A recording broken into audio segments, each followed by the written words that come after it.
നാമം മഹത്വപ്പെടുമാറാകട്ടെ. നാം വേദപുസ്തകം പരിശോധിക്കുമ്പോൾ ദൈവഭക്തിയും ദേവാലയ ഭക്തിയും നമുക്ക് മനസ്സിലാക്കുവാനായിട്ട് സാധിക്കും. ദൈവഭക്തിയുണ്ട്, ദേവാലയ ഭക്തിയുമുണ്ട്. ദൈവത്തിൻ്റെ വചനത്തിൻ്റെ അടിസ്ഥാനത്തിൽ ഇത് നാം അല്പമൊന്ന് മനസ്സിലാക്കുന്നത് നമ്മുടെ ആത്മീയ ജീവിതത്തിന് വളരെ പ്രയോജനകരമായിരിക്കും. ക്രൈസ്തവരായ നമ്മുടെ ആത്മീയ ജീവിതത്തിന് വളരെ പ്രയോജനം ചെയ്യുന്നതായിരിക്കും ദൈവഭക്തിയും ദേവാലയ ഭക്തിയും എന്തെല്ലാമാണ് അതിലടങ്ങുന്നത്, അതിൽ തമ്മിലുള്ള വ്യത്യസ്തത എന്താണെന്ന് മനസ്സിലാക്കുന്നത്. നമുക്ക് പുറപ്പാട് പുസ്തകം എടുക്കാം. അതിൻ്റെ 33-ാം അധ്യായം 15-ാമത്തെ വാക്യം വായിക്കാം. അത് മോശയുടെ ആദ്യകാല പ്രാർത്ഥനകളിൽ പ്രധാനപ്പെട്ട ഒരു പ്രാർത്ഥനയാണ്. നമുക്കൊന്ന് വായിച്ച് കേൾക്കാം. അവൻ അവനോട്, തിരുസാന്നിധ്യം എന്നോടുകൂടെ പോരുന്നില്ല എങ്കിൽ ഞങ്ങളെ ഇവിടെ നിന്ന് പുറപ്പെടുവിക്കരുതേ. തിരുസാന്നിധ്യം, ജീവനുള്ള ദൈവത്തിൻ്റെ സാന്നിധ്യം എന്നോടുകൂടെ പോരുന്നില്ല എങ്കിൽ എന്നോട് കൂടെയുള്ളവരെയും ഇപ്പോൾ ആയിരിക്കുന്ന സ്ഥലത്ത് നിന്ന് എങ്ങോട്ടേക്കും മാറുവാൻ പോലും സമ്മതിക്കരുതേ എന്ന് മോശ പ്രാർത്ഥിക്കുകയാണ്. മോശയുടെ ഹൃദയത്തിലെ ആഗ്രഹമാണത്. നമുക്ക് ശലോമോൻ്റെ ഒരു പ്രാർത്ഥന ശ്രദ്ധിക്കാം. 1 രാജാക്കന്മാരുടെ പുസ്തകം 8-ാം അധ്യായത്തിൻ്റെ 30-ാമത്തെ വാക്യം നമുക്ക് വായിക്കാം. ഈ സ്ഥലത്ത് വെച്ച് പ്രാർത്ഥിക്കാനിരിക്കുന്ന അടിയന്റെയും നിന്റെ ജനമായ ഇസ്രായേലിന്റെയും യാചന കേൾക്കണമേ. നിന്റെ വാസസ്ഥലമായ സ്വർഗത്തിൽ കേൾക്കണമേ. അവിടെ ശലോമോൻ പ്രാർത്ഥിക്കുകയാണ്. ദേവാലയം അതിൻ്റെ നിർമ്മിതിയെല്ലാം കഴിഞ്ഞു. അതിൻ്റെ പ്രതിഷ്ഠാ ശുശ്രൂഷ അതിൻ്റെ അവസാനം ശലോമോൻ പ്രാർത്ഥിക്കുകയാണ്, ഈ ദേവാലയം ഞങ്ങളുടെ പ്രാർത്ഥന കേൾക്കുന്ന സ്ഥലമായിരിക്കണം. അത് ശലോമോൻ്റെ പ്രാർത്ഥനയാണ്. രണ്ടും ദൈവത്തോടുള്ളതായ പ്രാർത്ഥനയാണ്. രണ്ടും ഭക്തിയുടെ അടിസ്ഥാനത്തിലുള്ളതായ പ്രാർത്ഥനയാണ്. ഒന്നാമത് നാം ചിന്തിച്ചത് മോശയുടെ പ്രാർത്ഥനയാണ്. അവിടെ മോശ പ്രാർത്ഥിക്കുന്നത്, നീ എന്നോടുകൂടെ പോരുന്നില്ല എങ്കിൽ നീ എന്നെ അയക്കരുത് എന്നാണ്. എന്നുവെച്ചാൽ ജീവനുള്ള ദൈവം എന്നെ കണ്ടുകൊണ്ടിരിക്കുന്നു, കേട്ടുകൊണ്ടിരിക്കുന്നു. ആ ദൈവം എൻ്റെ അരികത്തുണ്ട്. ഞാൻ മുമ്പോട്ട് പോയാൽ നല്ലതാണോ അതോ ഞാൻ മുമ്പോട്ട് പോകാതിരിക്കുന്നതാണോ നല്ലത്, എല്ലാം അറിയുന്നതായ ആ ദൈവത്തിൻ്റെ പൂർണ്ണ നിയന്ത്രണത്തിലും അവൻ്റെ സാന്നിധ്യത്തിലും അല്ലാതെ ഒരു കാര്യവും ചെയ്യുവാൻ എനിക്കിടവരരുത്, ഒരടി വയ്ക്കാൻ പോലും എനിക്കിടവരരുത്. ദൈവസാന്നിധ്യം എൻ്റെ കൂടെ ഇല്ലെങ്കിൽ ഞങ്ങളെ ഇവിടെ നിന്ന് അയക്കരുത് എന്നാണ് മോശ പ്രാർത്ഥിക്കുന്നത്. പ്രിയപ്പെട്ടവരെ, നമുക്കറിയാം പുറപ്പാട് പുസ്തകം 32-ാം അധ്യായമാണ് മോശയുടെ കൂടെയുള്ള മോശയുടെ സഹോദരൻ അഹ്റോൻ്റെ വീഴ്ചയുടെ അധ്യായമാണത്. അതിൻ്റെ 32-ാം അധ്യായത്തിൻ്റെ 1-ാമത്തെ വാക്യം നമുക്കൊന്ന് വായിക്കാം. എന്നാൽ മോശ പർവ്വതത്തിൽ നിന്ന് ഇറങ്ങി വരുവാൻ താമസിക്കുന്നു എന്ന് ജനം കണ്ടപ്പോൾ ജനം അഹ്റോന്റെ അടുക്കൽ വന്നുകൂടി അവനോട്, നീ എഴുന്നേറ്റ് ഞങ്ങളുടെ മുമ്പിൽ നടക്കേണ്ടതിന് ഒരു ദൈവത്തെ ഉണ്ടാക്കി തരിക. ഞങ്ങളെ മിസ്രയീം ദേശത്ത് നിന്ന് പുറപ്പെടുവിച്ചു കൊണ്ടുവന്ന പുരുഷനായി മോശയ്ക്ക് എന്ത് ഭവിച്ചു എന്ന് ഞങ്ങൾ അറിയുന്നില്ലല്ലോ എന്ന് പറഞ്ഞു. ദൈവത്തിന് സ്തോത്രം. പ്രിയപ്പെട്ടവരെ, ദൈവം കേൾക്കുകയാണ്. ജനം പറയുന്നത് ദൈവം കേൾക്കുന്നു. നിത്യനായ ദൈവം അത് കേൾക്കുന്നു. എന്താണ് ജനം പറയുന്നത്?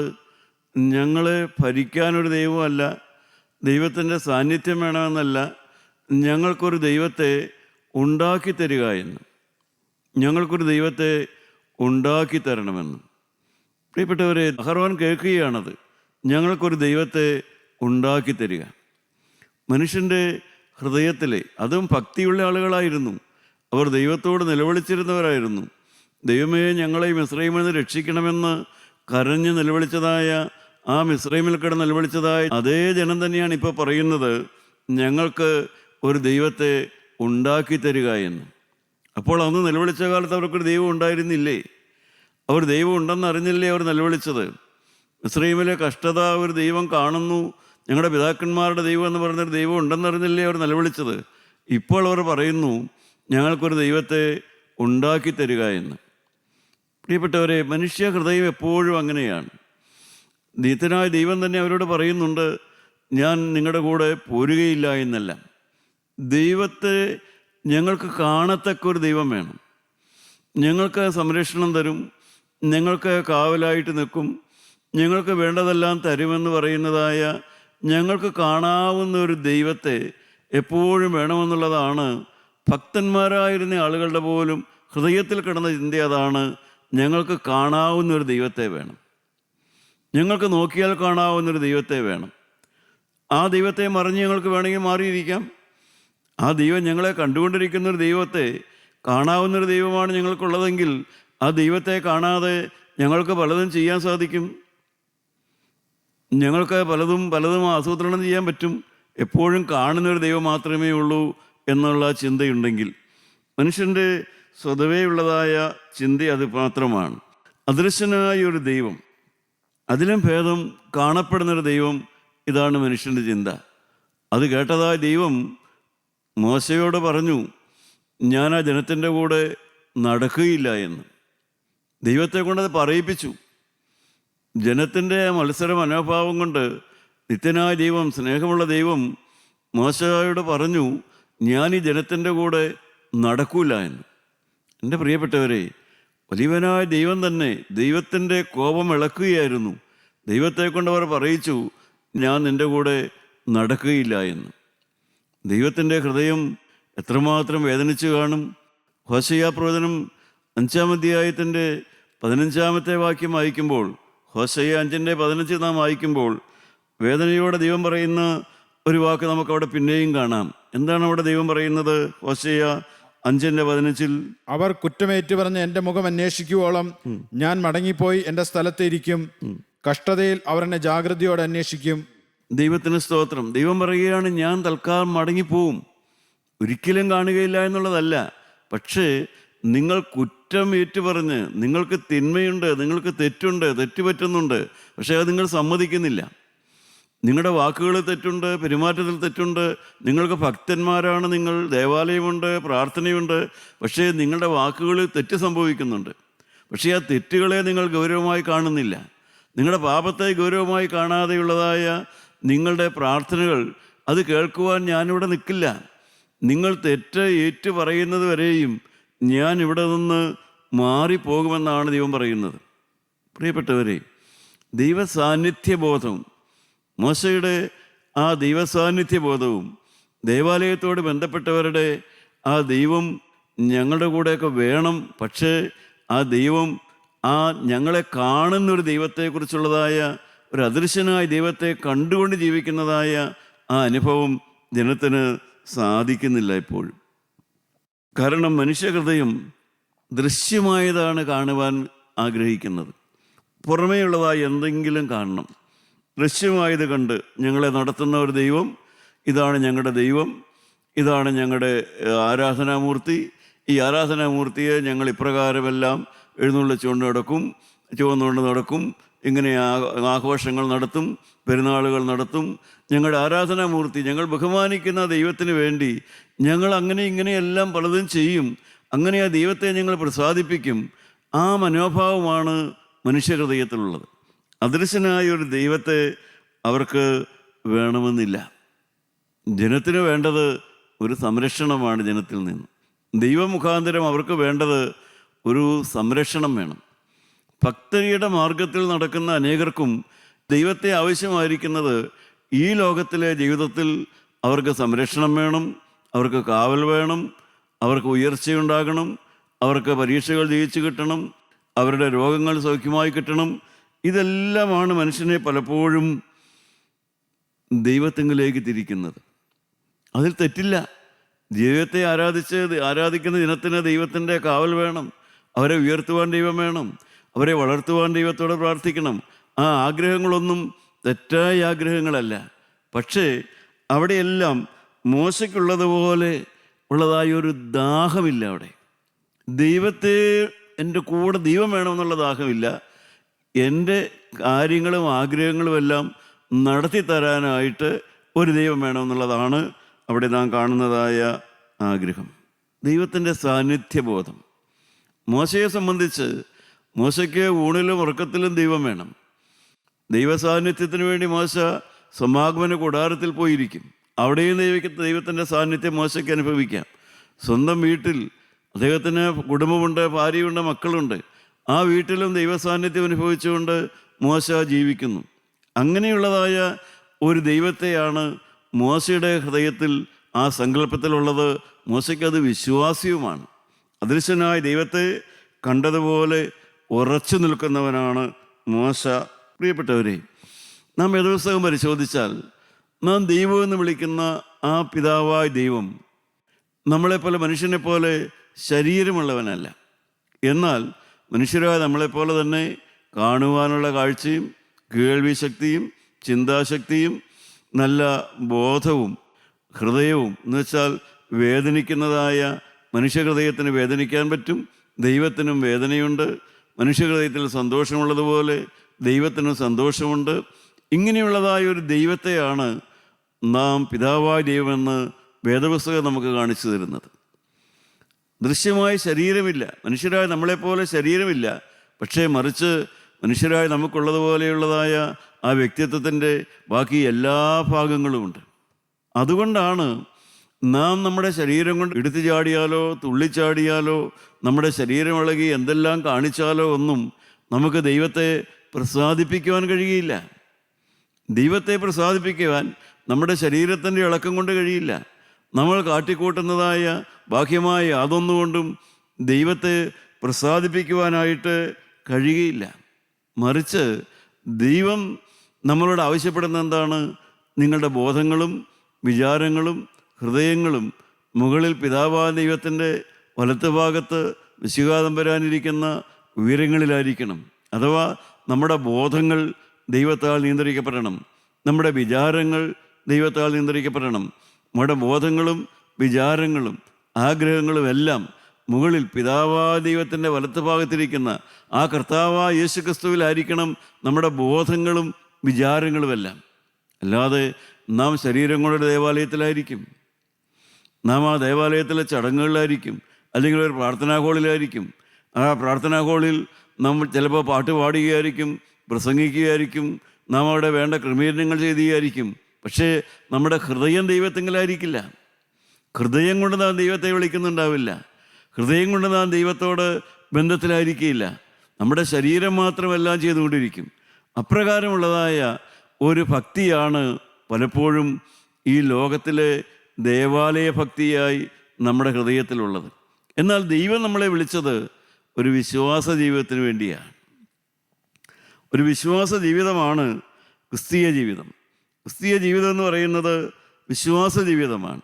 എന്നുവെച്ചാൽ 2000 കൊല്ലം മുമ്പ് കാൽവരിയിൽ മരിച്ച് എനിക്ക് വേണ്ടി നിങ്ങൾക്ക് വേണ്ടി മരിച്ചു ഉയർത്തെഴുന്നേറ്റ ആ കർത്താവായ യേശു ക്രിസ്തുവിൻ്റെ ആ ക്രൂശ് മരണത്തിലുള്ളതായ ആ വിശ്വാസം, ആ യേശു ഉയർത്തെഴുന്നേറ്റ് ഇന്ന് ജീവിക്കുന്നു എന്നുള്ളതായ ആ വിശ്വാസം, ആ ദൈവത്തിൻ്റെ സാന്നിധ്യം, അവൻ എന്നെ കാണുന്നു, അവൻ എന്നെ അറിയുന്നു, അവൻ എൻ്റെ വേദന മനസ്സിലാക്കുന്നു, അവൻ എൻ്റെ എളിയ നൊമ്പരങ്ങൾ അറിയുന്നു, ഞാൻ കടന്നു പോകുന്ന യാതനകളും വേദനകളും അവൻ അറിയുന്നു, എൻ്റെ കുടുംബ സാഹചര്യങ്ങൾ അവൻ അറിയുന്നു, എനിക്ക് നേരിടുന്ന അപമാനങ്ങൾ അവൻ അറിയുന്നു, പരിഹാസങ്ങൾ അവൻ അറിയുന്നു, എൻ്റെ ഹൃദയ നൊമ്പരങ്ങൾ അവൻ അറിയുന്നു, പുറത്തു പറയാനാവാത്തതായ എൻ്റെ അനേകം വേദനകൾ തിങ്ങിയതായ ഈ ഹൃദയത്തെ മുഴുവനും അറിയുന്നതായി ദൈവം മാത്രമേ ഉള്ളൂ. ആ ദൈവ സാന്നിധ്യം, പ്രിയപ്പെട്ടവരെ, ഇന്നും എത്രയോ പേര് അദൃശ്യനായ ദൈവത്തെ, ആ ക്രിസ്തുവിനെ, ഉയർത്തെഴുന്നേറ്റ് ജീവിക്കുന്ന ക്രിസ്തുവിനെ ഹൃദയത്തിൽ ദൈവമായി അംഗീകരിച്ച്, ഹൃദയം കൊണ്ട് ദൈവമായി സ്വീകരിച്ച് ആ ദൈവത്തോട് വാക്ക് പറയുന്ന എത്രയോ പേരുണ്ട്. ഇനിമേൽ പാപം ചെയ്യുകയില്ല എന്ന് ക്രിസ്തുവിനോട് വാക്ക് പറഞ്ഞ് ജീവിക്കുന്ന എത്രയോ ക്രൈസ്തവരെ നമുക്ക് കാണാം. എത്രയോ യുവതി യുവാക്കന്മാരെ നമുക്ക് കാണാം. ക്രിസ്തുവിനോടാണ് അവർ വാക്ക് പറഞ്ഞത്. ആ ക്രിസ്തു എവിടെയെന്ന് ചോദിച്ചാൽ അവർക്ക് കാണിച്ചു തരാവുന്ന ഒരു ക്രിസ്തു ഇല്ല. എന്നാൽ അവർക്ക് ആ ബോധമുണ്ട്, അവരുടെ ഉള്ളിൽ ആ ബോധമുണ്ട്. ക്രിസ്തു ഞങ്ങളുടെ അകത്തുണ്ട്. ആ ക്രിസ്തുവിനോട് ഞങ്ങൾ സമർപ്പണം പറഞ്ഞവരാണ്. എത്രയോ പേര് ഉത്കൃഷ്ട മനസ്സരായി ജീവിക്കുന്നു. ശ്രേഷ്ഠമായ ചിന്തകളും ശ്രേഷ്ഠമായ വ്യക്തിത്വത്തോടുകൂടെ എത്രയോ നല്ല ആളുകൾ ജീവിക്കുന്നു. അവരെല്ലാം ആ വിശ്വാസത്താൽ കാണുന്ന കർത്താവിനെ, ആ ജീവനുള്ള ദൈവം തിരുസാന്നിധ്യത്തെ ആഗ്രഹിച്ചുകൊണ്ടാണ് അവർ ജീവിക്കുന്നത്. ദേവാലയത്തോടുള്ള ഭക്തി. നമുക്ക് വീണ്ടും രാജാക്കന്മാരുടെ പുസ്തകത്തിലേക്ക് വരാം. 1 രാജാക്കന്മാരുടെ പുസ്തകം 8-ാം അധ്യായം അതിൻ്റെ 29-ാമത്തെ വാക്യം നമുക്ക് വായിച്ചു നോക്കാം. ശലോമോൻ ദേവാലയം പണി കഴിഞ്ഞ് ദൈവത്തോട് പ്രാർത്ഥിക്കുകയാണ്. എന്താണ് ശലോമോന്റെ പ്രാർത്ഥന? അടിയൻ ഈ സ്ഥലത്ത് വെച്ച് കഴിക്കുന്ന പ്രാർത്ഥന കേൾക്കേണ്ടതിന് നിന്റെ നാമം ഉണ്ടായിരിക്കുമെന്ന് നീ അരുളി ചെയ്ത സ്ഥലമായ ഈ ആലയത്തിലേക്ക് രാവും പകലും തൃക്കൺ പാർത്തരുളണമേ. ദൈവത്തിന് സ്തോത്രം. അവിടെ ശലോമോൻ പ്രാർത്ഥിക്കുകയാണ്, ദൈവമേ, ഞാൻ നിന്നോട് പ്രാർത്ഥിക്കുന്ന പ്രാർത്ഥന കേൾക്കേണ്ടതിന് ഈ ദേവാലയത്തിലേക്ക് നിന്റെ തൃക്കൺ പാർത്തിരിക്കണം. ഈ ദേവാലയത്തിൽ ദൈവം ഉണ്ടായിരിക്കണം. പ്രാർത്ഥന കേൾക്കുന്ന ഒരു ദൈവം ആ ദേവാലയത്തിൽ ഉണ്ടായിരിക്കണം. അത്രയേ ഉള്ളൂ ശലോമോൻ്റെ പ്രാർത്ഥന. തുടർന്ന് ശലോമോൻ പല ആവശ്യങ്ങൾക്ക് വേണ്ടിയുള്ളതായ പ്രാർത്ഥനകൾ പ്രാർത്ഥിക്കുന്നതായി നമുക്ക് കാണാം. ആ ദേവാലയത്തിൽ വന്ന് 2 പേർ പ്രാർത്ഥിക്കുമ്പോൾ ആരാണ് ശരി, ആരാണ് തെറ്റ്? ശത്രുത്വമുള്ള 2 പേർ വന്ന് പ്രാർത്ഥിക്കുമ്പോൾ ആരാണ് ശരി, ആരാണ് തെറ്റ് എന്ന് അത് മനസ്സിലാക്കി തരണം. രണ്ടാമത് ശലോമോൻ പ്രാർത്ഥിക്കുന്നുണ്ട്, പാപം മൂലം മഴ പെയ്യാതിരിക്കുക, കൃഷിനാശം സംഭവിക്കുക. അപ്പോഴെല്ലാം ആ ദേവാലയത്തിൽ വന്ന് പ്രാർത്ഥിച്ചാൽ മഴ പെയ്യണം, കൃഷിനാശമില്ലാതെ ആക്കണം. അതുപോലെ തന്നെ വീണ്ടും കൃഷിയുടെ കാര്യമെല്ലാം പ്രാർത്ഥിക്കുന്നുണ്ട് അവിടെ. ഞങ്ങൾക്ക് വെട്ടുക്കിളി വരരുത്, അതുപോലെ ഞങ്ങളുടെ വിളവ് നശിപ്പിക്കുന്നതായ പലതും ഉണ്ടാകാം, അതിൽ നിന്നെല്ലാം ഞങ്ങൾക്ക് മോചനം തരണം എന്നെല്ലാം ശലോമോൻ പ്രാർത്ഥിക്കുന്നുണ്ട്.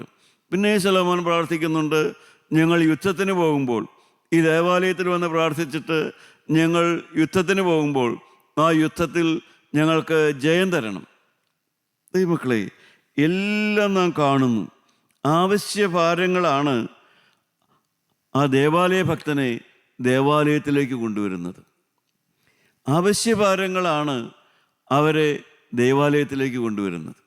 ജീവനുള്ള ദൈവത്തിന് വേണ്ടിയുള്ളതായ ഒരു ദാഹമല്ല അവരെ ദേവാലയത്തിലേക്ക് കൊണ്ടുവരുന്നത്, മറിച്ച് ആവശ്യഭാരങ്ങളാണ് അവരെ ദേവാലയത്തിലേക്ക് കൊണ്ടുവരുന്നത്.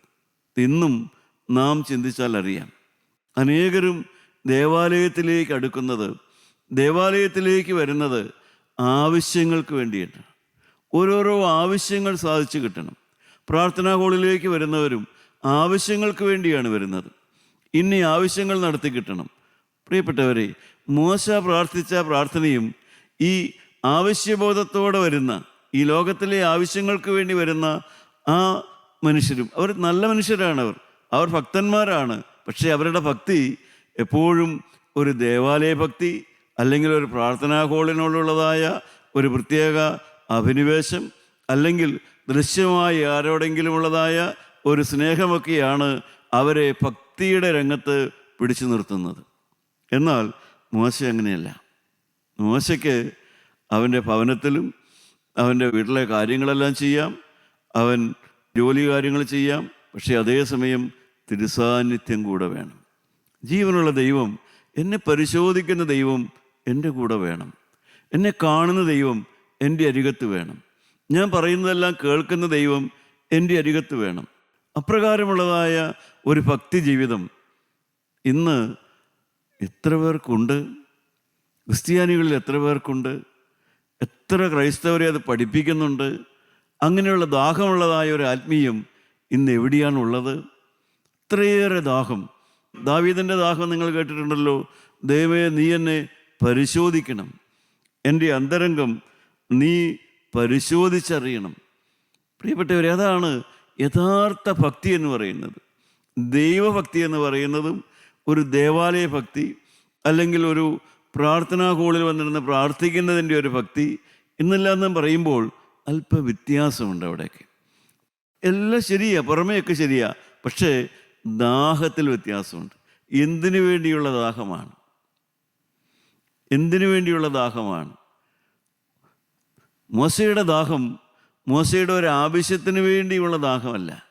മോശയുടെ ദാഹം, ദൈവം എപ്പോഴും എൻ്റെ അടുത്ത് വേണം, ഞാൻ പൂർണ്ണമായും ദൈവത്തിൻ്റെ നിയന്ത്രണത്തിലായിരിക്കണം. എൻ്റെ ബോധവും എൻ്റെ ചിന്തകളും എൻ്റെ ആഗ്രഹങ്ങളും എൻ്റെ സകല കാര്യങ്ങളും ദൈവത്തിൻ്റെ ആഗ്രഹപ്രകാരം തന്നെ നടക്കണം. എന്നാൽ ആവശ്യങ്ങൾക്ക് വേണ്ടി പ്രാർത്ഥിക്കുമ്പോൾ അത്രയുമുള്ളതായ ദാഹമില്ല. നമുക്ക് ചിന്തിച്ചാൽ അറിയാം, നിൻ്റെ സാന്നിധ്യം എൻ്റെ കൂടെ പോരുന്നില്ല എങ്കിൽ എന്നെ അയക്കരുതേ എന്ന് പ്രാർത്ഥിച്ച ആ മോശ മരിച്ചു കഴിഞ്ഞും 2 പ്രാവശ്യം സജീവമായി ഈ ഭൂമിയിൽ ആത്മീയ കാര്യങ്ങളിൽ ഇടപെടുന്നത് നമുക്ക് കാണാം. താബോർ മലയിൽ, നമ്മുടെ കർത്താവായ യേശുവിൻ്റെ മറുരൂപമലയിൽ മോശ അവിടെ ഇറങ്ങി വരുന്നുണ്ട്. വെളിപാട് പുസ്തകം 11-ാം അധ്യായം വായിക്കുമ്പോൾ യെരുശലേമിൻ്റെ ആ തെരുവിൽ രണ്ട് പ്രവാചകന്മാർ വരുന്നു, വചനം പറയുന്നു, അവരെ മരിച്ചു വീഴുന്നു, പിന്നീട് അവർ ഉയർത്തെഴുന്നേറ്റ് പോകുന്നു. ഇതെല്ലാം വെളിപാട് പുസ്തകം 11-ാം അധ്യായത്തിൽ പറയുന്നുണ്ട്. അതിലൊരാൾ മോശയാണെന്ന് പറയപ്പെടുന്നു. അഥവാ അതുപോലെ ദാഹമുണ്ടെങ്കിൽ മാത്രമേ മരണശേഷമുള്ളതായ ഒരു ജീവിതത്തിന് വേണ്ടി നമുക്ക് പ്രതീക്ഷ വയ്ക്കാൻ പറ്റുകയുള്ളൂ. ഒരു ആവശ്യബോധത്തിന് വേണ്ടിയുള്ളതായ ഒരു ദൈവഭക്തി, ആ ആവശ്യങ്ങൾ സാധിച്ചു കിട്ടുന്നതിലുള്ളതായ ഒരു നന്ദിയോടുകൂടിയുള്ളതായ ഒരു ദൈവ സാന്നിധ്യബോധം, അതൊന്നും നമ്മുടെ നിത്യജീവൻ ഉറപ്പാക്കി തരുന്നില്ല. മരണശേഷമുള്ള നമ്മുടെ ജീവിതത്തെ ഉറപ്പാക്കി കിട്ടണമെങ്കിൽ നാം മോശ പ്രാർത്ഥിക്കുന്നത് പോലെ പ്രാർത്ഥിക്കുന്നതായിരിക്കണം. കർത്താവേ, തിരുസാന്നിധ്യം എൻ്റെ കൂടെ പോരുന്നില്ല എങ്കിൽ എന്നെ അയക്കരുത് എന്നുള്ളതായ പ്രാർത്ഥന. 42-ാം സങ്കീർത്തനം 1-2 വാക്യം നമുക്ക് വായിച്ച് നോക്കാം. 42-ാം സങ്കീർത്തനം കോരഹപുത്രന്മാരുടെ സങ്കീർത്തനമാണ്. നമുക്ക് വായിച്ച് കേൾക്കാം. മാൻ നീർത്തോടുകളിലേക്ക് ചെല്ലുവാൻ കാംക്ഷിക്കുന്നത് പോലെ ദൈവമേ, എൻ്റെ ആത്മാവ് നിന്നോട് ചേരുവാൻ കാംക്ഷിക്കുന്നു. എൻ്റെ ആത്മാവ് ദൈവത്തിനായി, ജീവനുള്ള ദൈവത്തിനായി തന്നെ ദാഹിക്കുന്നു. ദൈവത്തിന് സ്തോത്രം. മാൻ നീർത്തോടുകളിലേക്ക് ചെല്ലുവാൻ കാംക്ഷിക്കുന്ന പോലെ. എന്തിനാണ് മാൻ നീർത്തോടുകളിലേക്ക് ചെല്ലുവാൻ കാംക്ഷിക്കുന്നത്? മാൻ എന്തിനാണ് വെള്ളത്തിൻ്റെ അരികത്തിലേക്ക് ഓടുന്നത്? അവൻ്റെ ഉള്ളിലെ ദാഹമാണ് അതിനെ നയിക്കുന്നത്. അതിന് ഓടാതിരിക്കാൻ കഴിയില്ല. അതിൻ്റെ ഉള്ളിലെ ദാഹമാണ് മാനിനെ നീർത്തോടുകളുടെ അരികിലേക്ക് അയക്കുന്നത്. അപ്രകാരമുള്ളതായ ഒരു ദാഹമുള്ള ആത്മീയം, ആ ദാഹമുള്ള ആത്മീയം അതെപ്പോഴാണ് ലഭിക്കുക? അത് നമുക്ക് ലഭിക്കുന്നത് യഥാർത്ഥമായൊരു വീണ്ടും ജനന അനുഭവം. കർത്താവായ യേശുവിൻ്റെ ആത്മാവ് ഒരുവൻ്റെ ഉള്ളിൽ വന്ന് അവൻ ആ വീണ്ടും ജനന അനുഭവം അനുഭവിച്ച് കഴിയുമ്പോൾ മാത്രമേ ആ ദാഹമുള്ള ആത്മീയം ഉണ്ടാകുകയുള്ളൂ. ദാഹം, ദൈവവചനം വായിക്കാനുള്ള ദാഹം, ദൈവവചനം കേൾക്കുവാനുള്ള ദാഹം, മാത്രമല്ല ജീവനുള്ള ദൈവത്തിൽ നിന്ന് കിട്ടുന്നതായ സ്നേഹം, ആ മറ്റുള്ളവരെ സ്നേഹിക്കാനുള്ള ദാഹം. കൂടെ ജീവിക്കുന്ന ഭാര്യയെ സ്നേഹിക്കണം, ഭർത്താവിനെ സ്നേഹിക്കണം, കഴിവ് കുറഞ്ഞവരെ സ്നേഹിക്കണം, അറിവില്ലാത്തവരെ സ്നേഹിക്കണം, കുറ്റം പറയുന്നവരെ സ്നേഹിക്കണം, അപമാനിക്കുന്നവരെ സ്നേഹിക്കണം. ആ സ്നേഹിക്കണമെന്നുള്ളതായ ആ ദാഹം അത് മോശയ്ക്കുണ്ടായിരുന്നു ആ ദാഹം. അതുകൊണ്ടാണ് ഇസ്രായേൽ മക്കൾ അവർ തെറ്റ് ചെയ്തിട്ടാണ് ദൈവം അവരെ വിട്ടു പോകുന്നതെങ്കിലും മോശ പ്രാർത്ഥിക്കുന്നുണ്ട്, ദൈവമേ, നീ എൻ്റെ കൂടെ പോരുന്നില്ല എങ്കിൽ, ആ ജനത്തോട് നീ ക്ഷമിക്കുന്നില്ല എങ്കിൽ എൻ്റെ പേര് നിൻ്റെ പുസ്തകത്തിൽ നിന്ന് മായ്ച്ചു കളഞ്ഞേക്കാനെല്ലാമാണ് മോശ പ്രാർത്ഥിക്കുന്നത്. കാരണം ആ പാപം ചെയ്ത സഹോദരങ്ങളോടുള്ളതായ ആ സ്നേഹം. പ്രിയപ്പെട്ടവരെ, ദാഹമുള്ള ആത്മീയത്തിൽ മാത്രമേ ദാഹത്തോടുകൂടിയുള്ളതായ ദൈവവചന കേൾവിയും സ്നേഹവും സ്നേഹാചരങ്ങളും നമുക്ക് മറ്റുള്ളവരോടും ക്രിസ്തുവിനെ പറയാനുള്ള ദാഹം കിട്ടുകയുള്ളൂ. നിങ്ങളൊന്ന് ആലോചിച്ച് നോക്കുക. പാഷൻ ഓഫ് ക്രൈസ്റ്റ്, നമുക്കറിയാം, അങ്ങനെ ഒരു സിനിമ പോലും ഉണ്ട്, പാഷൻ ഓഫ് ക്രൈസ്റ്റ്. ക്രിസ്തുവിന് എന്നോടുള്ള സ്നേഹമാണ് ക്രിസ്തു കാൽവരി ക്രൂശിൽ മരിക്കാൻ കാരണം. കർത്താവായ യേശുവിന് എന്നോടുള്ളതായ ആ അതിവാത്സല്യം കൊണ്ടാണ് ക്രിസ്തു കാൽവരി ക്രൂശിൽ മരിച്ചത്. ദൈവത്തിന് സ്തോത്രം. ആ വാത്സല്യമാണ് ഇന്നെൻ്റെ ഹൃദയത്തെയും ഈ രംഗത്ത് പിടിച്ചു നിർത്തുന്നത്. ദൈവവചനം വായിപ്പിക്കുന്നു, ദൈവവചനം പ്രസംഗിപ്പിക്കുന്നു, മറ്റുള്ളവരെ സ്നേഹിക്കാൻ എന്നെ പഠിപ്പിക്കുന്നു. നമ്മുടെ തലകളെ നമുക്ക് വണക്കാം. എൻ്റെ പ്രിയപ്പെട്ടവരെ, നിങ്ങളുടെ ആത്മീയം എന്ത്? ദൈവഭക്തിയാണോ, ദേവാലയ ഭക്തിയാണോ നിങ്ങൾക്കുള്ളത്? യഥാർത്ഥമായ ദൈവഭക്തിയാണെങ്കിൽ നിങ്ങൾ ഉയർന്നു വരും. നിങ്ങളുടെ നിത്യജീവൻ, മോശ മരിച്ചിട്ടും അവൻ ഉയർത്തെഴുന്നേറ്റ് ആത്മരംഗത്ത് പ്രവർത്തിച്ചതുപോലെ നമ്മുടെ ദൈവരാജ്യം നമുക്കുറപ്പാണ്. ദാഹമുള്ള ആത്മീയത്തിന് വേണ്ടി നിങ്ങൾ കാത്തിരിക്കുക. ദാഹമുള്ള ആത്മീയത്തിന് വേണ്ടി നിങ്ങൾ കൊതിയോടെ പ്രാർത്ഥിക്കുക. കരുണയുള്ള കർത്താവേ, ഒരു ദാഹമുള്ള ആത്മീയം മാൻനീർത്തോടുകളിലേക്ക് ചെല്ലുവാൻ കാംക്ഷിക്കുന്നത് പോലെ ദൈവം എപ്പോഴും എൻ്റെ കൂടെ വേണം. എന്നെ കണ്ടുകൊണ്ടിരിക്കണം, ദൈവം എന്നെ കേട്ടുകൊണ്ടിരിക്കണം. ദൈവത്തെ മറിച്ച് എനിക്കൊന്നും ചെയ്യാൻ കഴിയില്ല. ആ ബോധത്തോടുകൂടെ ജീവിക്കാൻ ഞാൻ ആഗ്രഹിക്കുന്നു. കർത്താവെ, അടിയൻ്റെ ഈ സമർപ്പണം നീ ഏറ്റുവാങ്ങി എന്നെ യഥാർത്ഥമായി കഴുകി വെടിപ്പാക്കണമെന്ന് യേശു മൂലം പ്രാർത്ഥിക്കുന്നു. കൃപയോടെ കേട്ടുത്തരം തരുമാറാകണമേ. ആമീൻ.